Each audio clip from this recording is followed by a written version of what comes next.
Welcome, listeners, but take heed. We will say whatever we need to share our knowledge, thoughts, and joy, and even things that do annoy. So join us now, but be aware.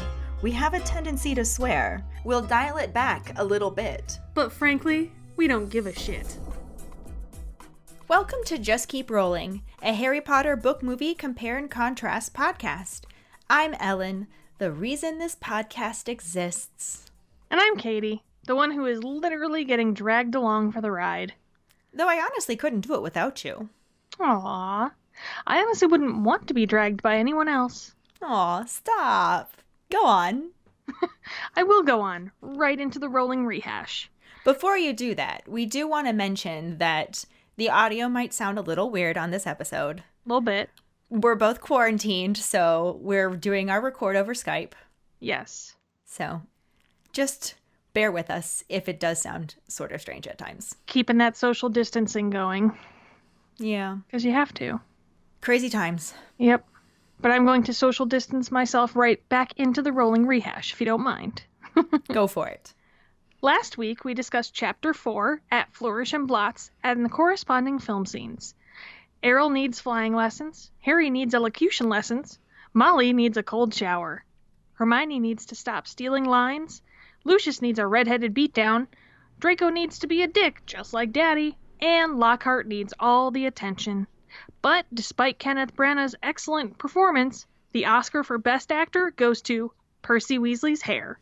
During episode 22, Bedhead and Broomsticks, our Potter pondering was, if you could travel by Floo powder, would you?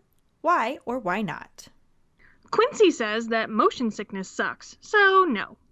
Yeah, I feel like there's a really good chance that Floo powder would give me motion sickness too, but I'd have to try it at least once. Mm-hmm. Karlee obviously doesn't experience motion sickness because she said, oh yes, it'd be like a roller coaster every time you go visit someone. So I don't think she experiences motion sickness. No. But she also said that it seems stressful, but you can go anywhere. Alice is also on the yay side of traveling by Floo powder because of how much time it would save, which I'm a fan of saving time, so I get that. Yeah, it'd be so much easier if you could just Floo powder yourself here. Right? For recording. Right, exactly. Obviously, we can't do that right now, but yeah, in the future. Andy is pro Floo powder too. He says, absolutely, I would try all modes of magical relocation. Yeah, overall, it seemed like a fairly even split. A lot of people said that they would prefer to use brooms or apparate. I actually have the same concern about apparition, because the way the books described it, I'm not convinced that that wouldn't cause me motion sickness too. Right, well, I mean, Dumbledore tells Harry that like, most people vomit on their first time apparating. So and like Harry was not a fan of it. He said he preferred brooms. So yeah, but I mean, for convenience sake, I guess it is a lot simpler. And if you don't have good balance for a broom, right? Or like a lot of people pointed out that they don't have fireplaces to use, so even if they wanted to use Floo powder, they couldn't. Mm-hmm. And as though therefore, if you couldn't use Floo powder, you could apparate. And I hadn't really thought about that because I don't have a fireplace, so I fall into that category. Yeah, my fireplace is like blocked off because I found out it was actually a super big fire hazard when we moved in, so we can't have a fire in it. So I was like, okay, well, I'd rather not let bugs in there, so we just blocked it off. You could have gotten an eclectic fireplace like the Dursleys. A little bit, yeah. Remember how he said it was electric? Yeah. And that's how Arthur, we'll talk about that in a future episode. But yeah, we also had quite a few people say that they were worried they would misspeak like Harry did and end up in the wrong place. Yeah. We wouldn't have to worry about that. No. We never misspeak. Never. That was creepy. Yeah. It was. But we never misspeak at all. Ever. Or I just edit the shit out of it. Literally. I edit the shit out. Well, not literally. And kind of literally. I just mean it's not literal shit. It's figurative shit. And sometimes hilarious shit. Stay tuned at the end of this episode for a ridiculous blooper moment. Yeah. Recording while quarantine gets us a little bit slap happy. Just a little. Just a little. But let's just keep rolling. Our trivia question last week was, what is the year, make, and model of the Weasleys' flying car? The Weasleys have a turquoise 1962 Ford Anglia 105E that Arthur told Molly he took apart to figure out, quote, how it worked, when really he was enchanting it to fly. This technically isn't illegal, though, because he never intended to fly it. So he says. So he says. Mm-hmm. Sure. I don't know that I believe you, Arthur. But anyways, congratulations goes to Quincy, who was the first person to answer with the completely right answer. Though we do want to give a shout out to Alice for being the actual first person to answer. She was just a few years off of the year of the car, saying 1959 instead of 1962. Yeah, Dave came to her defense, saying that when you Google it, one of the things that comes up was that the Weasley's car was inspired by a 1959 Ford Anglia. So he had assumed she was right. Yeah, we got the idea for the question out of a Harry Potter magazine I'd bought from Costco a while back, which published that the car specifically used was the 1962 Ford Anglia 105E. And if you Google the question exactly as we asked it, that is the answer that comes up. So, like we said, we were trying to make the trivia question harder, and mission accomplished. Yeah, and I guess if you aren't sure of the correct answer, then Google at your own risk. But props to Quincy, Alice, and Dave for being ready to respond so fast. I can't wait to see who answers this week's. Let's just keep rolling into Chapter 5, The Whomping Willow, and the corresponding film scenes.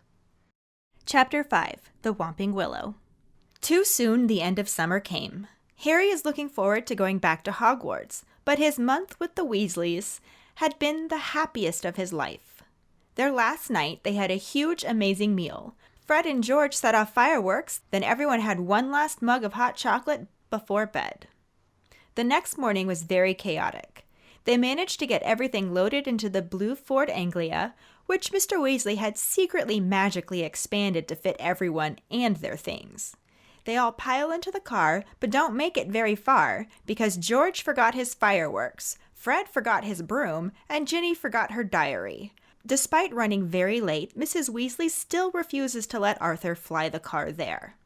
By the time they actually make it to King's Cross Station, they only have 5 minutes to catch the train. Everyone rushes through the barrier, leaving Harry and Ron to go through last, with only a minute to spare. They speed towards it and then crash right into it.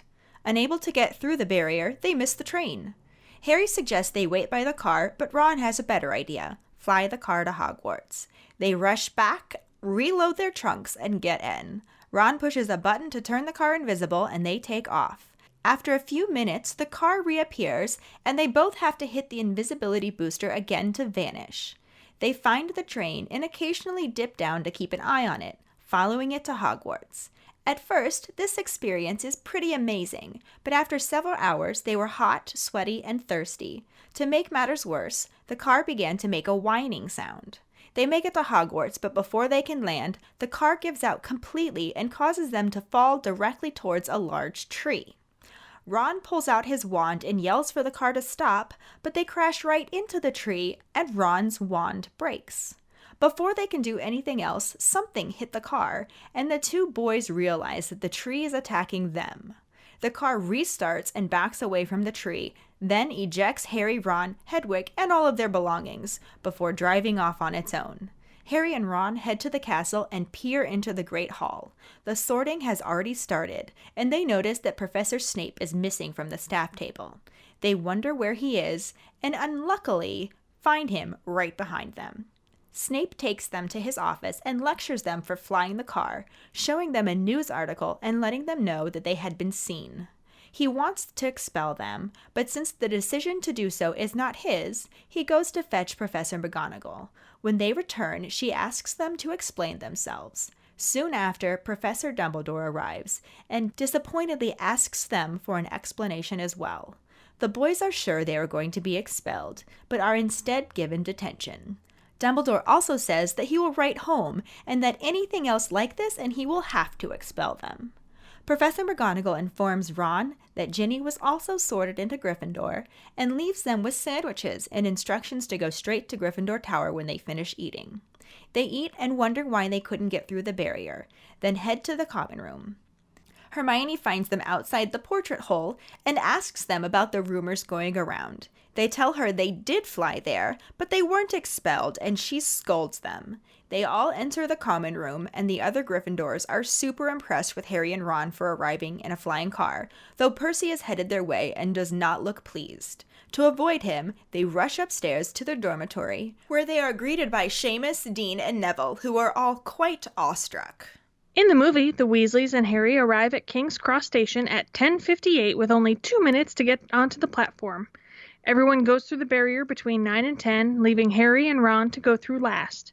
They run toward it with their carts, crash right into it, and get yelled at by the station guard.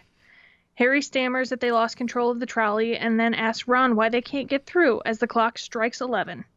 Ron worries that his parents won't be able to get back through, and Harry suggests that they wait by the car. Ron says, "The car!" And the scene transitions to the car lifting off in broad daylight, to the astonishment of several Muggles. Harry points out that Muggles aren't used to flying cars, and Ron pushes a button, causing the car to disappear over the city. The city fades to clouds and rolling hills, and the car reappears. Ron pushes the button again, and when nothing happens, he says the invisibility booster must be faulty. Harry says they need to go lower to find the train, and Ron steers the car lower so they are flying directly above the tracks.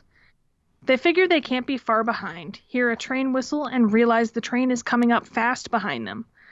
They scream, and Ron manages to jerk the wheel to the side to dodge the train just in time. The car flips around a few times, and Harry's door opens, causing him to tumble out, hanging onto the handle for dear life. Ron leans over and tries to grab Harry by the hand, but has trouble holding on because his own hand is sweaty. He manages to get a hold of him and pull him back into the car. They fly the rest of the way to Hogwarts. As they approach the castle, the car begins to make awful noises and lurch about. The car stops working completely, and they start to plummet, heading straight toward a tree. Ron grabs his wand and taps it on the steering wheel, telling the car to stop. The wand snaps in two, and the car crashes into the tree, which magically moves on its own and gives them quite a beating before knocking them through the branches and hitting the ground. As the tree is about to pummel them again, Ron manages to drive the car out of its reach. The car forcibly ejects them, Hedwig, and all their luggage from the vehicle. Then it drives off on its own, into the Forbidden Forest, and Ron says his dad is going to kill him. As Harry and Ron leave their luggage in the corridor with everyone else's, Harry lists off the weird things that have happened. A house elf in his bedroom, being blocked from platform 9 3/4, and being nearly killed by a tree. He comes to the conclusion that someone clearly doesn't want him at Hogwarts this year. The two then run into Filch, who tells them to take a good look because it could well be the last time they get to see the castle, and telling them that they are in trouble. We cut to Professor Snape's office, where he is showing Ron and Harry a newspaper article and telling them the flying car was seen by no less than 7 Muggles. He is lecturing them about the seriousness of the situation, risking exposing magic to Muggles and damaging the Whomping Willow tree. Ron tries to point out that it did more damage to them, but Snape won't hear it. He wants them expelled and says that if they were in his house, they would be. Professor Dumbledore shows up and points out that they are not. Snape begins to tell Dumbledore of the boys' crimes, but he cuts them off and reminds him that it is Professor McGonagall's decision how to punish them. Ron assumes they are still about to get expelled, but instead McGonagall gives them detention and admonishes them for the seriousness of their misbehavior. For this section, due to the usual streamlining, added drama, and other minor omissions, the book and the movie once again stay close to one another but do have some differences. In the book, the chapter starts out the night before they all go back to Hogwarts, where they have an amazing meal of all of Harry's favorite foods, a fireworks display by Fred and George, then a last mug of hot chocolate, and bed. The next morning, everyone is in a frantic panic, running late and forgetting things. This includes a super subtle bit of foreshadowing when Ginny shrieks that she forgot her diary, and they have to turn the car around to get it. Yeah, imagine how different the story would have been if they had refused to turn the car around. Right? We will talk more about that later on. For now, when they finally make it to King's Cross Station, They barely have 5 minutes to catch the train. Yeah, this part is where the movie actually starts. They're all running in a panic towards platform 9 3/4 because it's 10:58, which only gives them 2 minutes to spare, not the whole 5 minutes the book gave them. There's some of that added drama we were talking about, because to only have 2 minutes makes 5 minutes seem like a lifetime. Mm-hmm. But the two continue on pretty much the same. Everyone else goes through the barrier, leaving Harry and Ron last. Side note, though, is it odd that Molly and Arthur just let every single one of their kids go through the barrier before them, and then are just kind of like, fuck it, we'll get to Harry and Ron later? Like, I thought that too. I mean, obviously, it would have completely changed the story if they got blocked from the barrier with Mr. and Mrs. Weasley there with them. So, for the sake of the plot, we just have to accept that Molly and Arthur don't care about their youngest son or his friend. You know, the one who's making a habit out of getting attacked by Voldemort and all. Right. I'm sure they'll be fine. He survived the first 2 attacks. Odds are he'll survive the next one too. But anyways... Ignoring all this, so Harry and Ron are the last ones through the barrier. We see them speed towards it and crash! Ron's somersault over that trolley is just brilliant. I love it. Yeah. Harry's fall was funny. Ron's flip was comedic gold. Right? Especially when the cart just topples with him. Classic Ron. The movie also does add a little bit where the station guard yells at them, and it's the same guy from the first movie, too. Yeah, his name is Harry Taylor. From what I can tell on IMDb, he's been a driver for actors in a lot of movies, often for Tim Burton and Helena Bonham Carter. So he's also gotten to appear in a lot of those films as well. Well, that's fun. We didn't even think to talk about him during The Sorcerer's Stone. Right? I feel kind of bad. But we've talked about him now, so let's just keep rolling. Yes, indeed. In the movie, Harry asks why they can't get through the barrier, and Ron says he doesn't know and puts his hand on the bricks, saying the gateway has sealed itself or something. And then Harry puts his hand up there too, you know, just to confirm that it's solid. Thanks for that, Harry. Real good detective work there. Obviously, crashing into it didn't make it clear enough. Right? But they end up missing the train, and Harry suggests they wait by the car, which gives Ron a better idea. They can just take the car to Hogwarts. All right, you can practically just see the light bulb go off over Ron's head in the movie when he says, the car. Right? I love it. So they both head back to the car and reload their trunks and whatnot. In the book, Ron turns the car invisible before they take off flying. But the invisibility booster is faulty, and the car reappears for a bit.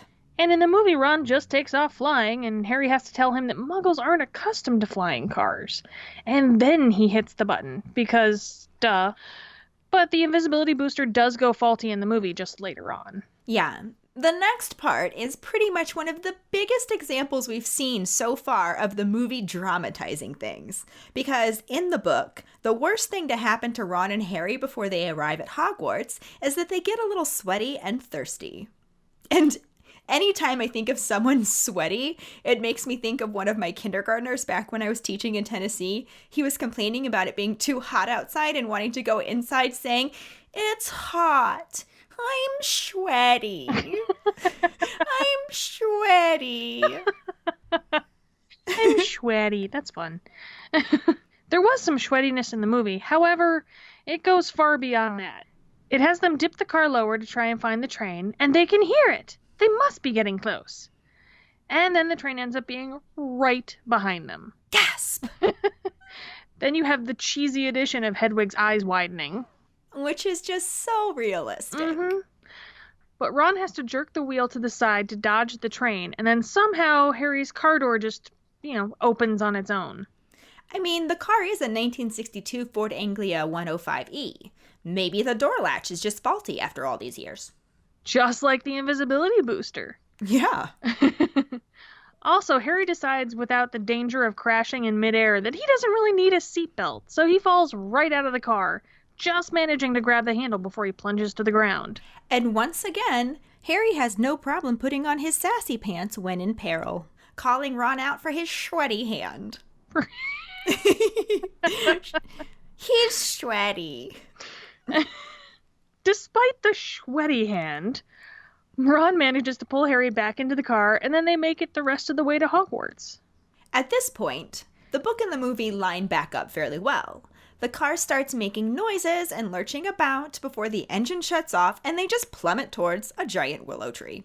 Yeah, and Ron pulls out his wand and starts tapping it on the steering wheel, telling the car to stop, stop, stop. What does Ron think is going to happen? Telling the car to stop midair? Is he just hoping gravity suspends and they just hang there? Well, I mean, Hermione isn't with them, so Ron isn't exactly full of great ideas. Obviously. Because stop, stop, stop not only doesn't work, it breaks his wand. And then they crash into the tree. The movie had Ron's line basically word for word when he looks at his broken wand. My wand! Look at my wand! And Rupert Grint's delivery is, as always, amazing. Like, that squeaky voice just kills me. I love it. Oh, yeah. That's not how I heard it in my head when I read the book, but it was so much better. And this is one of those instances that we were talking about in the last episode. How he really starts to harness that squeak for comedic effect. Yeah, for sure. The movie also added in some sass from Harry in the form of, be thankful it's not your neck. Yeah, in the book, he started to say that he was sure they'd be able to mend it back at the school. But before he can, the tree starts pummeling them. Because, of course, they hit a tree that hits back. Well, of course. Then we get Ron's high-pitched squeak of, what's happening? And once again, Rupert's delivery is phenomenal. I mean, his facial expressions are amazing. I just love them. Oh, yeah. And I love him. Faces and voices. He does them both so well. So another slight difference is that in the book, the car hits the tree and immediately drops to the ground where the tree begins to hammer them with its branches. The movie has the car get stuck in the tree. And after a good tree beating, the car eventually falls to the ground, at which point it magically restarts and backs out of reach before basically the whole tree comes down on them. A tree beating or a treating? Are you fucking kidding me? Nope. It's a really good thing the car moved out of the way because they were almost tree-capitated. All right, you know what? Get out. This is my house. Plus, we're on Skype. Fine, end call. Or we could just keep rolling. Fine, just keep rolling. Knock that shit off. So the car gets out of reach and then ejects Harry, Ron, Hedwig, and all of their stuff.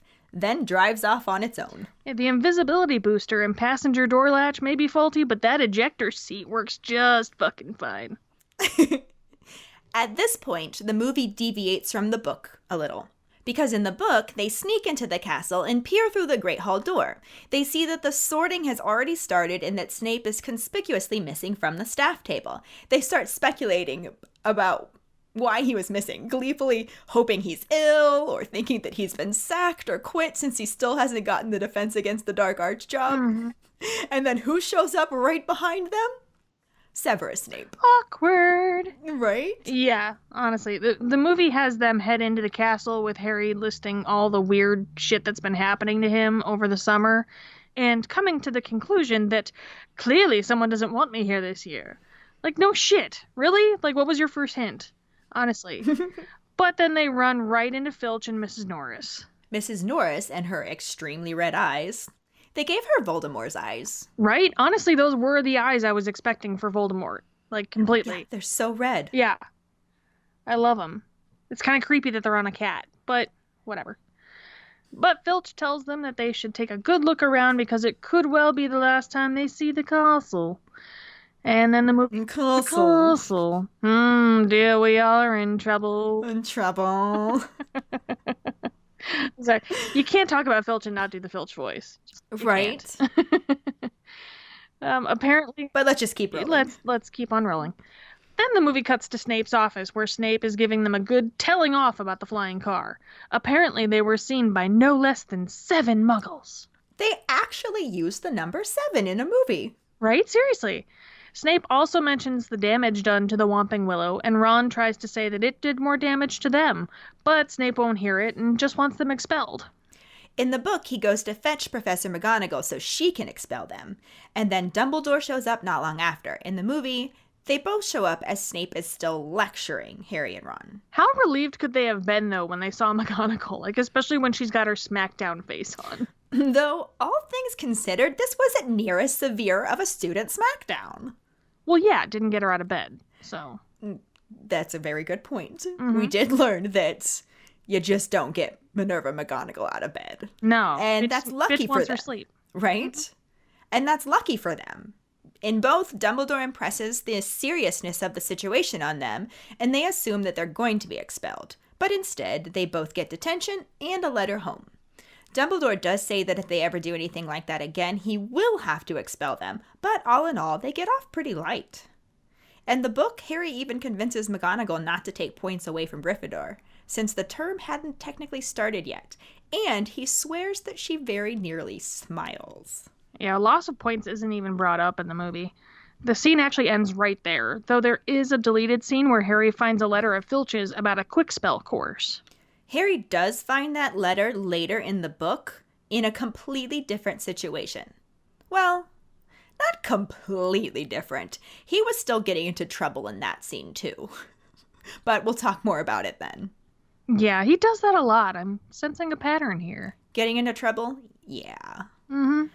The book continues on to have McGonagall confirm that Ginny was sorted into Gryffindor and conjure sandwiches for Harry and Ron to eat in Snape's office. They then return to their common room where they are greeted by all the awestruck Gryffindors, minus Hermione, who lectures them, and Percy, who is clearly geared up to give them an earful, before they slip away up to their dormitory and receive a last little bit of admiration from Neville, Seamus, and Dean. There is a little part, too, where Ron and Harry both kind of feel guilty about how pleased they are with all the attention that they got. Mm-hmm. They mention that in the book as well. That's the end of the chapter. That doesn't happen in the movie. Shockingly enough, something was actually left out of the movie that was in the book. What? No. I know. Crazy talk. It's almost like they didn't do a word-for-word page for page, chapter by chapter. No. Shot for shot, scene for scene. What? This is news to me. I thought we were just talking about two of the same thing in this podcast. Apparently not. Apparently they're two totally different Our podcast episodes would be like, well, here's chapter 1. This was the book. This was the movie. Exactly the same. Well done. End episode. Which for these first two movies, it's been relatively close to that. I will say that much. They have been doing a pretty good job. But we would still be able to talk about the actors. True. And how they bring the characters to life, such as the actors in this scene. Yeah, actor-wise, in addition to Harry Taylor, who we mentioned earlier playing the station guard, maybe a little bit, what's that word? Maybe a little bit typecast. I don't want to judge, but a little bit. We also get to see David Bradley as Argus Filch again for the first time this movie. And we already talked about his Filch voice. Oh my god. Oh dear, we are in trouble. Trouble. It's just so nasally, but it's amazing and it's awful, but it's amazingly is what it is. Amazingly? Amazingly nasal. I'm going with it. It's amazing. How about it's a nasaling? It's a nasal? How did you say that? I like mine better. It's a nasing. A nasaling. Anyway, Filch is awesome. I mean, he's not. Filch is a dick. Filch wants to. I'm sorry. David Bradley is awesome because he made Filch so hateable. Yeah. There we go. Let's go with that because there's nothing good about Filch. No, that's what I'm saying. Is like no yay for Filch, but definite yay for David Bradley because he really brought Filch to life. We were just watching something that he was in, and I can't remember what it was, because while we're in this quarantine, we've watched so many movies. But I was just like, oh, look, it's Filch! And like he doesn't have a real name anymore. Right? How often do you do that with Harry Potter characters in other films? Every single time I see them. Every single time. All the time. I know. But he was in that movie that they made about the first Doctor in Doctor Who. God, I can't remember his name now, but he played him. But it was such a loving role, kind of, and it was really weird for me to see Filch being like a fun grandpa type. Like, yeah, that not would necessarily be weird. Fun, but but it was really weird. But that just shows he has good range. So he does have good range. He's just an incredible actor. And speaking of incredible actors, we also see the return of Alan Rickman as Severus Snape.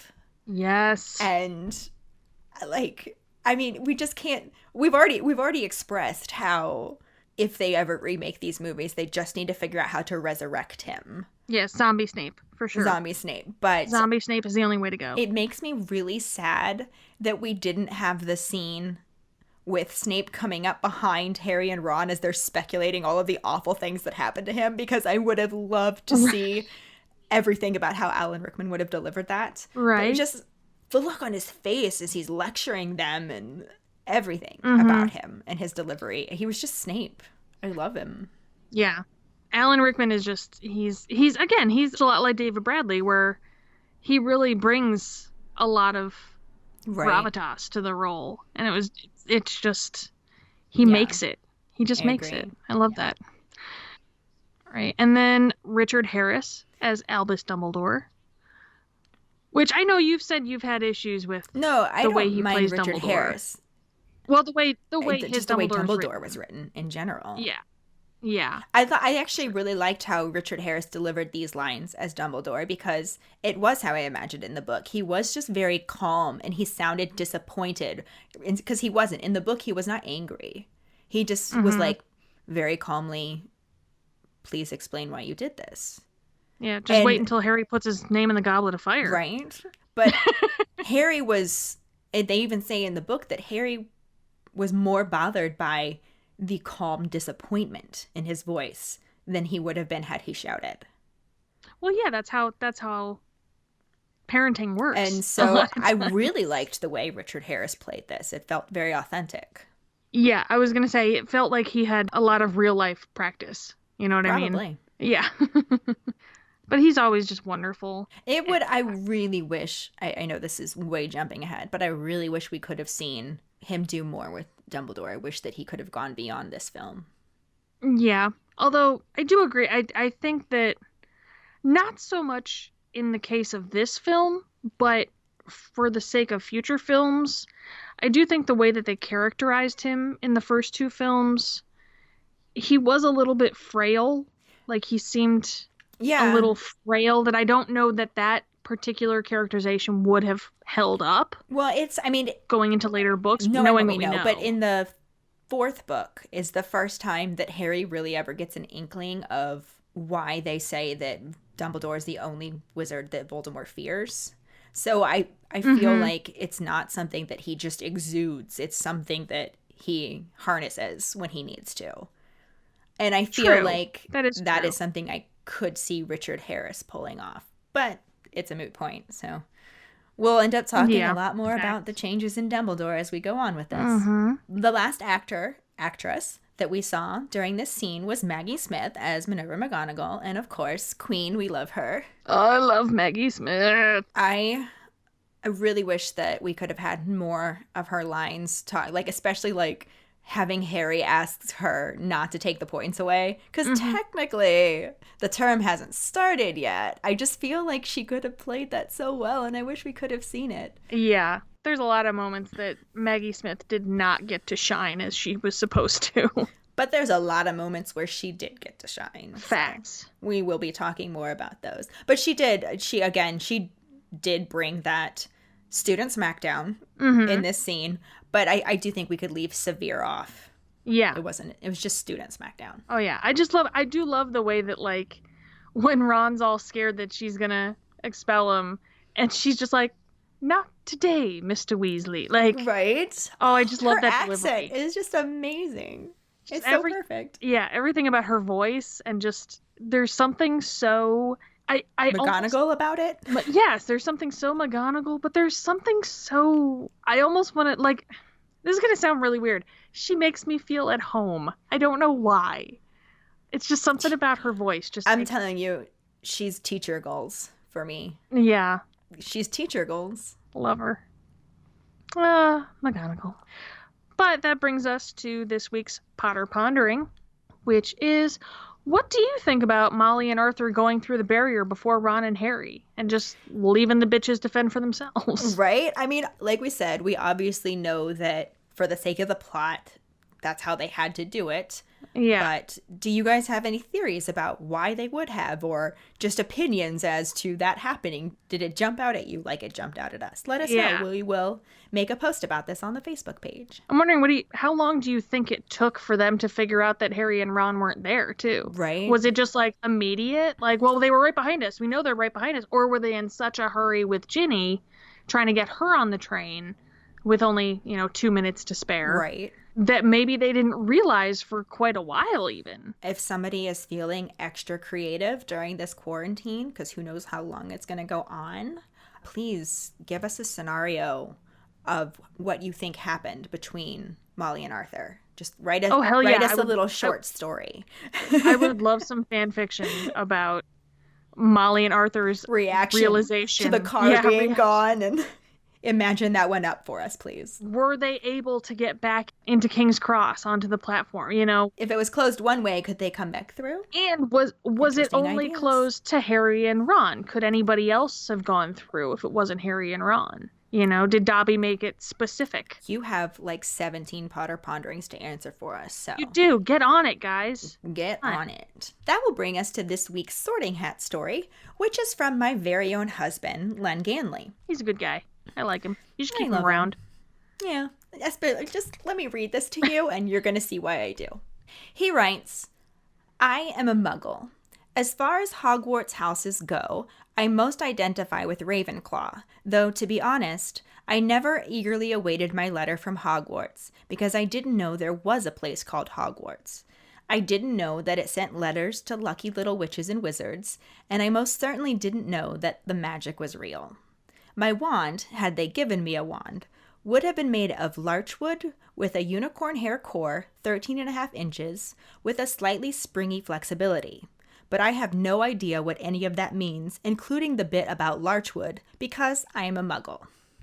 Side note, why, if Ollivanders is in England, does he measure his wands in inches and not centimeters? Where was I? Oh yes, I am a muggle, but my wife is a witch. Under normal circumstances with regards to my muggle world, this would be grounds for an argument. But since I am no longer living only in a muggle world, I feel I'm safe in mentioning it. Ellen was my gateway into the brilliant, magical, mysterious, maniac world birthed from the brilliance of J.K. Rowling. Which of the movies had I seen? How many are there? Oh, there's way more than 2? So we watched the movies. Which of the books had I read? Well, I'm more of a Douglas Adams fan. So we spent the next several dozen road trips listening to the diverse yet dulcet dialects of Jim Dale as he read his way through 7 books and literally thousands of various voices. Why, yes, I do like alliteration. Why do you ask? Finally came our trip to the hallowed Mecca that is the wizarding world of Harry Potter in Orlando, Florida.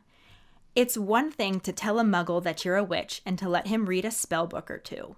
It's completely another to walk them down the frickin' middle of Diagon frickin' Alley. It was there that I got it with a capital G, watching not just kids, not just families, but everyone around me, sucked into the magic of the place. This isn't a book series. It's not a web page that finds clever ways of telling you what you already know about yourself. It's a community. The magic of Harry Potter is how it springs off the pages and spills over into the real world. It's not just a theme park, as cool as hell as that is, but it's the conventions and the cosplay and the trivia nights. It's the online forums where fans will still debate over which Weasley twin was hotter, which is ridiculous because it's totally George. It's watching as the Just Keep Rowling podcast blossoms into a family of witches and wizards, all of whom bring their own magic. So, my wife is a witch, and I couldn't be happier she dragged this muggle along with her on such a crazy epic adventure. Oh my god, I just figured out who Jacob and Queenie remind me of. Aww. And that's why I married him. I love that man. You should keep him around a bit, like I said. Yeah, I'm definitely keeping him around. He's good people. He's a good one. Mm-hmm. I'm hugging him right now, even though he's not right here. I'm imagining it.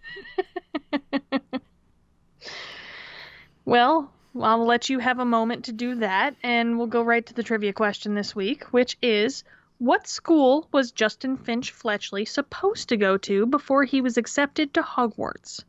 The prize for the first one who responds with a correct answer and the code word #Muggleborn will get a Bitch is a Witch, Motherfucker's a Wizard, a Just Keep Rolling, or a Pride sticker. Another way to get a sticker is to rate and review us. If you are an Apple person, you can do it through the Apple Podcast or iTunes app. If you don't have Apple, you can write a recommendation on our Facebook page. Then email us at justkeeprolling@gmail.com to let us know you did, and we will get back to you to figure out which sticker you want and where to send it. Don't forget to find us and follow us on Facebook at JKR Podcast and Twitter and Instagram at Just Keep Rolling. Following us on Podbean at justkeeprolling.podbean.com will get you the episode as early as possible and give you a leg up in answering the trivia question. If you would like to support us as a patron for extra perks, you can go to patreon.com/justkeeprolling. As always, any support you can give is greatly appreciated. And join us next week when we talk about Chapter 6, Gilderoy Lockhart, and the corresponding film scenes. Thanks for listening. We hope you hear us again. I'm Kayde. I'm Ellen. Until the next time, just keep rolling.